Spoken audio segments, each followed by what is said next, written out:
Olá, sou a doutora Rafaela Monteiro. Em meus mais de 15 anos como médica, cuidei de milhares de pacientes e vi, acreditem, praticamente de tudo.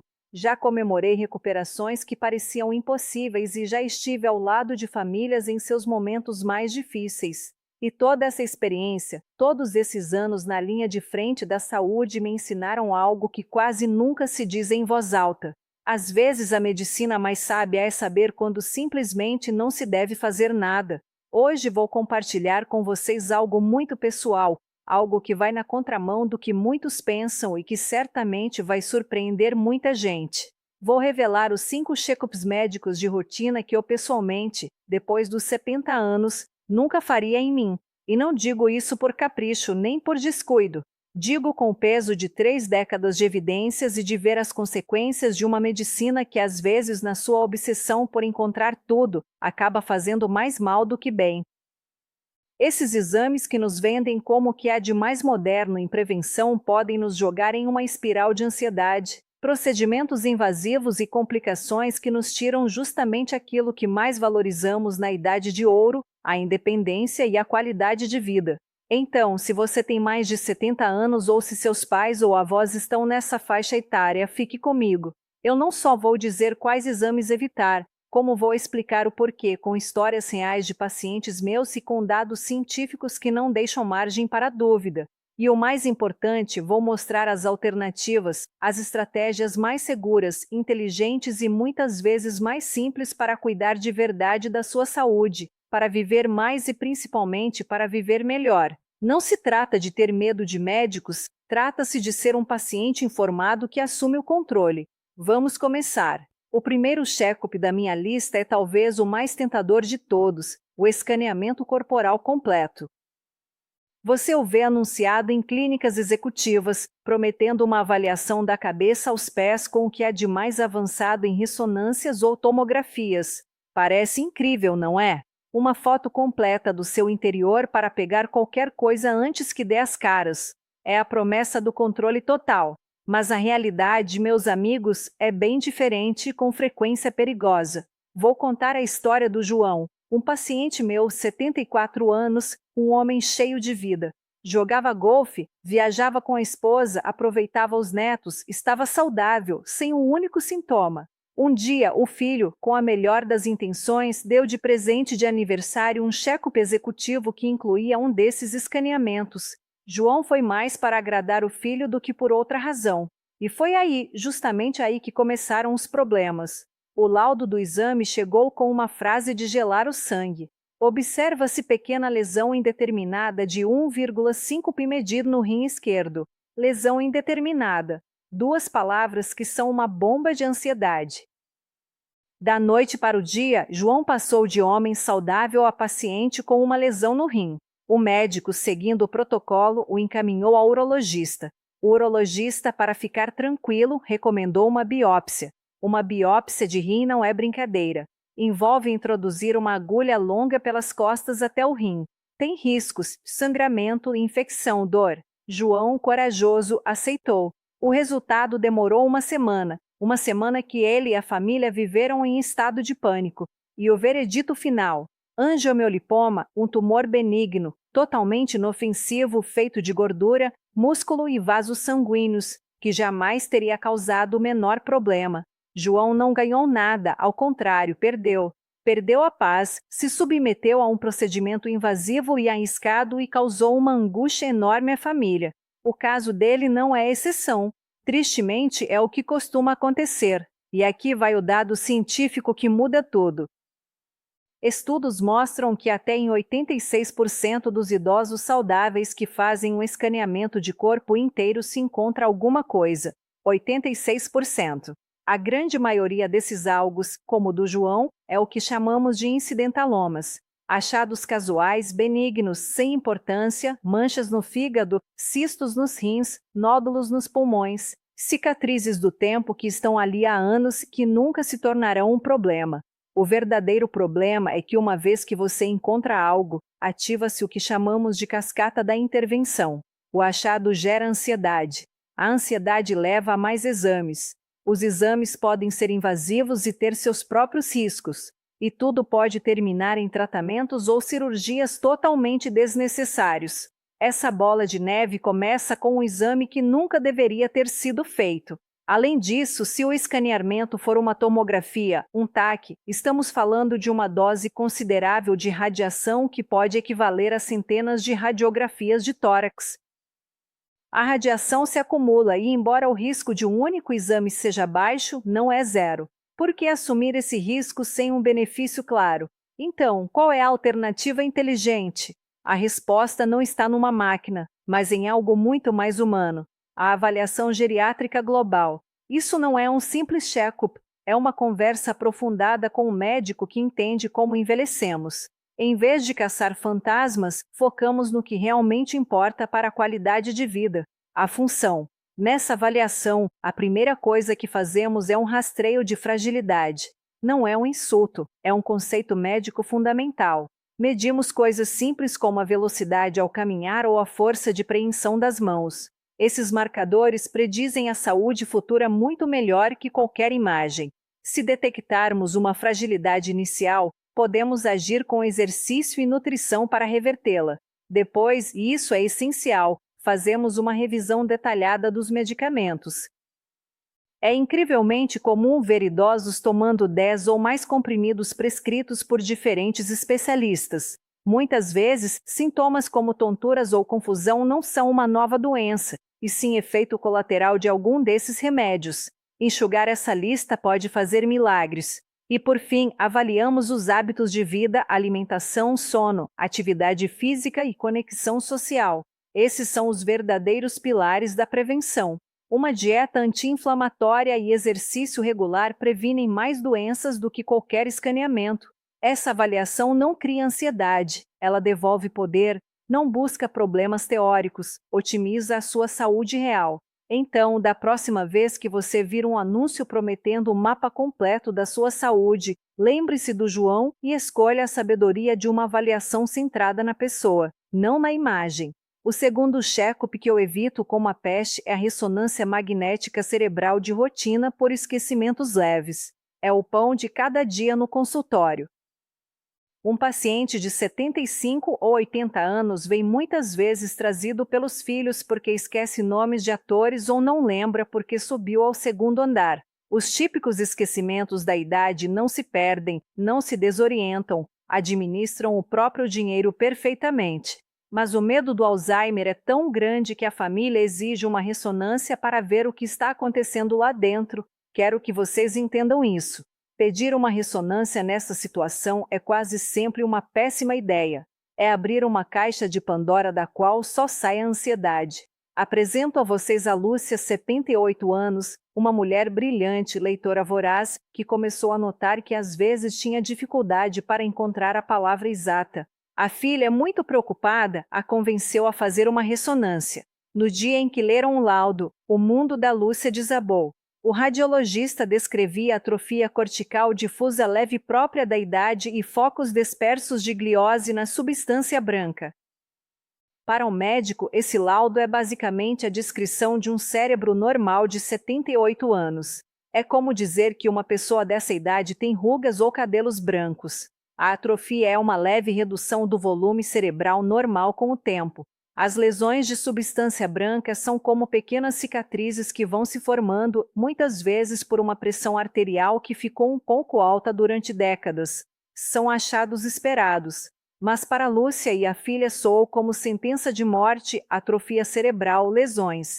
Elas saíram de lá convencidas de que o Alzheimer era iminente.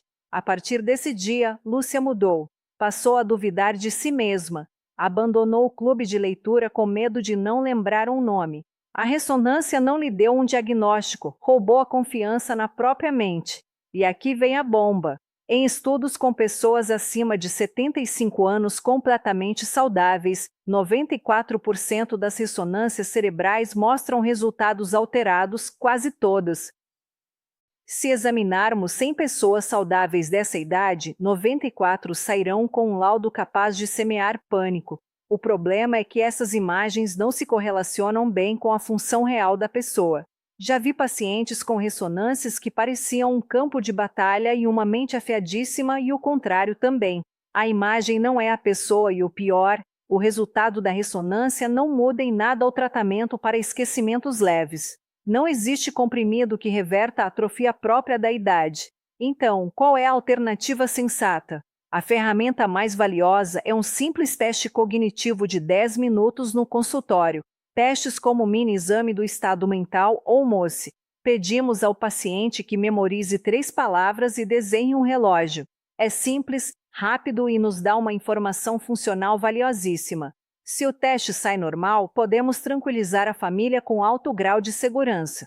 Se mostra alguma dificuldade, aí sim não paramos por aí. Começamos o que eu chamo de a caçada aos falsos culpados dos problemas de memória. Antes de pensar em Alzheimer, descartamos uma lista de causas comuns e principalmente reversíveis. Revisão de medicamentos novamente o principal suspeito. Remédios para dormir, para ansiedade. Certos antihistamínicos podem causar uma névoa mental. Exames de sangue. Checamos vitamina B12 e função da tireoide. A deficiência de B12 ou o hipotiroidismo são causas clássicas e fáceis de corrigir. Avaliação do humor. A depressão no idoso muitas vezes se manifesta com apatia e falhas de memória. Tratá-la pode devolver a clareza mental, qualidade do sono. A apneia do sono, que interrompe o oxigênio para o cérebro à noite, é uma causa muito subestimada de problemas cognitivos. Só depois de descartar tudo isso, se os testes funcionais mostrarem um declínio progressivo, é que uma imagem pode fazer sentido como parte de uma investigação completa. A mensagem é clara.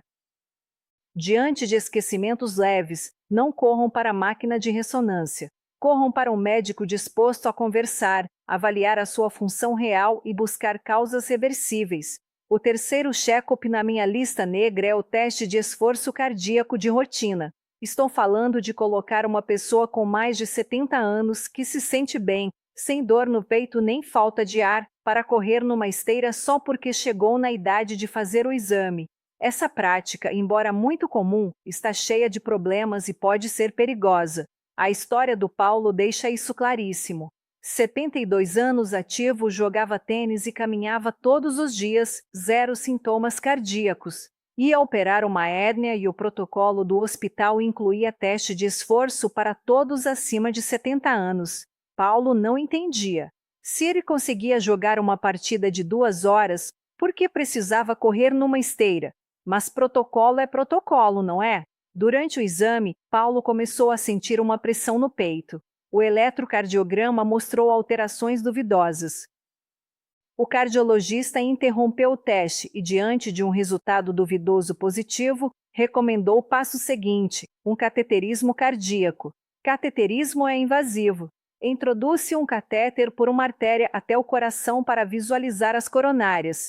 Paulo, que entrou andando para um exame simples, agora ia de maca para um procedimento cardíaco. O resultado? As artérias tinham um pouco de colesterol, o normal para a idade, obstruções de 30 a 40% que não exigiam stent algum. O que aconteceu? Paulo teve um falso positivo. O teste de esforço em esteira tem uma taxa altíssima de falsos positivos em idosos.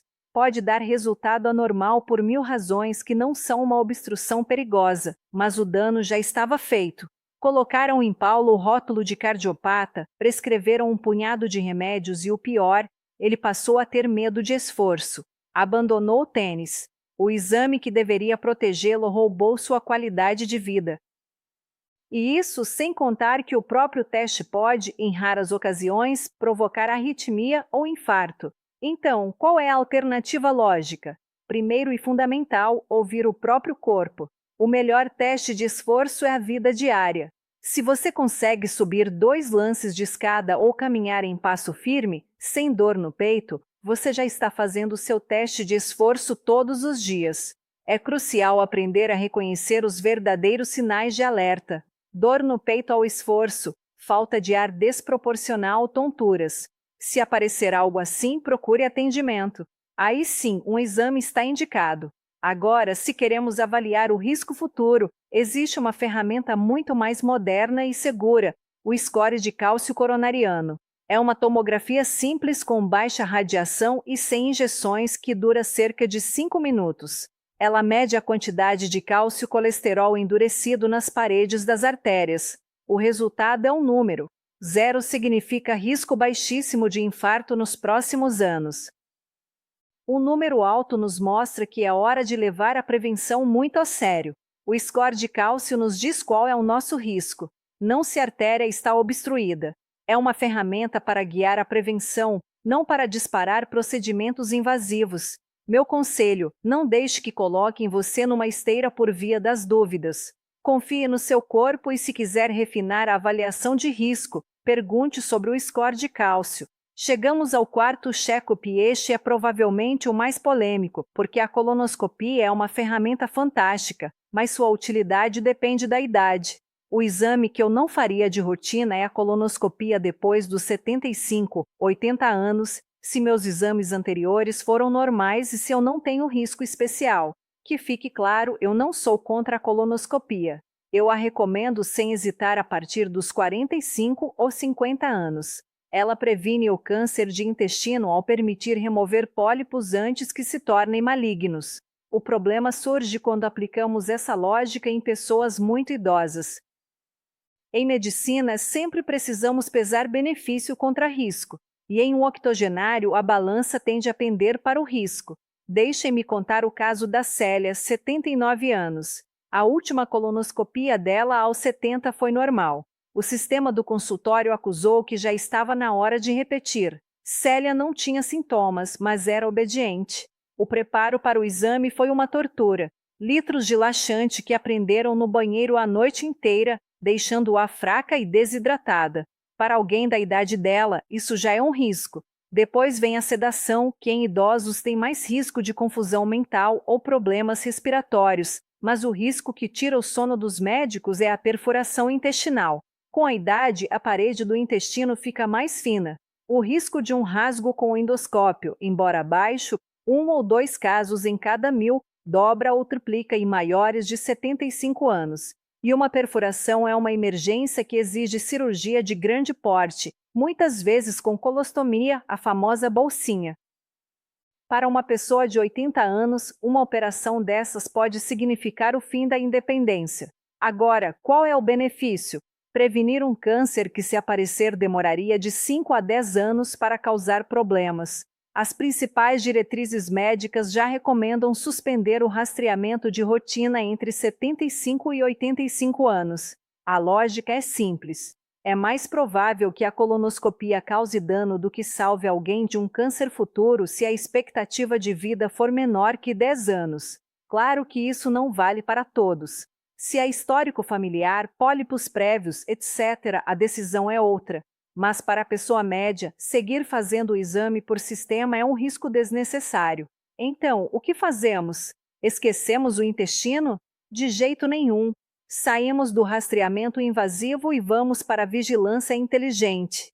Primeiro, vigilância de sintomas. Isso é vital. É preciso consultar imediatamente se surgir mudança persistente no hábito intestinal. Sangue nas fezes, dor abdominal, perda de peso sem explicação ou uma anemia nova. Diante desses sinais, a idade não importa e a colonoscopia é justificada. Segundo e mais poderoso é a prevenção ativa com alimentação. O segredo de um intestino saudável é a fibra, frutas, verduras, legumes, grãos integrais. A fibra alimenta nossas bactérias boas, que produzem substâncias anti-inflamatórias e anticancerígenas. Comer mais feijão, lentilha, brócolis, aveia ou maçã é uma intervenção muito mais segura e que beneficia o corpo inteiro. Minha mensagem é: façam as colonoscopias certas na idade certa. Até os 75 é fundamental. Depois disso, para a maioria, é hora de focar em vigiar os sintomas e no poder daquilo que colocamos no prato. E chegamos ao quinto e último check-up. Este é para os homens e é um dos temas mais debatidos: o exame de sangue do antígeno prostático específico, o PSA, para detectar câncer de próstata, especialmente em maiores de 75 anos. O PSA foi vendido como uma grande promessa para diagnosticar o câncer de próstata precocemente. O problema é que a biologia desse câncer, sobretudo em homens mais velhos, é muito caprichosa, e o uso indiscriminado do PSA criou uma epidemia de sobrediagnóstico e sobretratamento. Vou explicar com a história do Antônio. 80 anos, viúvo, independente e ativo. No check-up anual pediram um PSA de rotina. O resultado veio 6,5, um pouco alto. Antônio se sentia perfeitamente bem, mas esse número foi o gatilho para toda a cascata. Do clínico geral para o urologista e do urologista para a biópsia de próstata. A biópsia de próstata é desagradável e tem riscos, sobretudo de infecção grave, a CEP. Antônio não teve sorte, acabou internado no hospital com sepse, recuperou-se, mas então chegou o resultado da biópsia, adenocarcinoma de próstata Gleason 6, tinham encontrado um câncer. Mas que tipo de câncer? Um Gleason 6 é o tipo de câncer de próstata mais preguiçoso que existe. É tão lento que muitos de nós duvidamos se ele deveria de fato ser chamado de câncer. A probabilidade de um homem de 80 anos morrer por causa de um Gleason é quase zero. É praticamente certo que ele morrerá com esse câncer e não por causa dele.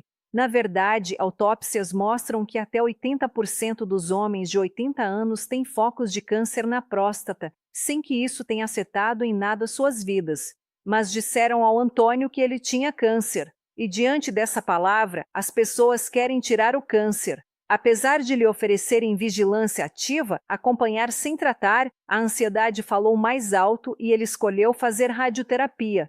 O tratamento foi um sucesso, mas o preço foi altíssimo. A radioterapia causou incontinência urinária permanente e disfunção erétil. Sua vida social desmoronou. Curamos um câncer que nunca o teria matado, mas no processo destruímos sua qualidade de vida. Esse é o exemplo perfeito de sobrediagnóstico, encontrar um câncer que nunca daria problema e sobretratamento, terapias agressivas para uma doença inofensiva. E o PSA é o motor de tudo isso. O PSA pode subir por 1000 motivos, inflamação, infecção ou até por andar de bicicleta. Para cada homem que se salva graças ao PSA, calcula-se que outros 50 sejam diagnosticados e tratados desnecessariamente, com sequelas permanentes. Então, o que fazemos? Jogamos o PSA no lixo? Não, fazemos algo muito mais inteligente. Trocamos o check-up automático por uma decisão compartilhada e informada. O médico deve ter uma conversa honesta com o paciente, explicando prós e contras com números claros, e então o paciente decide o que é mais importante para ele. A remota possibilidade de prolongar um pouco a vida em troca de um risco muito real de arruinar a qualidade de vida. Para aqueles diagnosticados com câncer de baixo risco, a alternativa ao tratamento é a vigilância ativa. Não é não fazer nada. É um acompanhamento rigoroso para garantir que o tumor não se torne agressivo. E, claro, foco nos sintomas reais. Dificuldade para urinar, sangue, dor nos ossos, isso sim exige investigação em qualquer idade. E aí estão eles, os 5 check-ups que, com base na minha experiência, eu nunca faria em mim depois dos 70 anos. O escaneamento corporal completo, uma fábrica de ansiedade. A ressonância cerebral por esquecimentos leves que rótula você de anormal sem motivo. O teste de esforço de rotina que tem mais risco do que benefício. A colonoscopia de rastreamento depois dos 75, em que a balança se inclina para o perigo. E o PSA rotineiro em homens mais velhos, o rei do sobrediagnóstico. Percebem o fio condutor? É um chamado a uma medicina mais sábia, mais personalizada, mais humana. Uma medicina que entende que, sobretudo na terceira idade, o objetivo não é apenas viver mais, é viver melhor, com qualidade, independência e alegria. A verdadeira prevenção não é uma bateria de exames caçando fantasmas. É uma aliança com o seu médico, uma avaliação centrada na sua função e um compromisso diário com um estilo de vida saudável. Meu objetivo não é que vocês tenham medo da medicina, ao contrário, é que se tornem protagonistas da própria saúde, que perguntem, que entendam o porquê de cada exame, que tenham coragem de dizer: doutora, eu realmente preciso disso. Na minha idade e na minha situação, saúde não é um laudo sem anomalias. Saúde é poder brincar com os netos, aproveitar uma caminhada, manter a mente desperta e o espírito vivo. E às vezes a decisão mais corajosa e mais saudável que podemos tomar é dizer não a um check-up desnecessário. Se esta mensagem lhe pareceu útil, se pode ajudar alguém que você ama, eu peço que compartilhem este vídeo. E para não perder mais conselhos baseados na experiência para uma vida longa e plena, inscreva-se no meu canal e ative o sininho. Eu adoraria saber o que você pensa. Deixe um comentário. Você já se sentiu pressionado a fazer um exame que não o convencia? Vou ler o máximo que eu puder. Obrigada por me acompanhar. Cuidem-se muito e, acima de tudo, cuidem-se com sabedoria. M.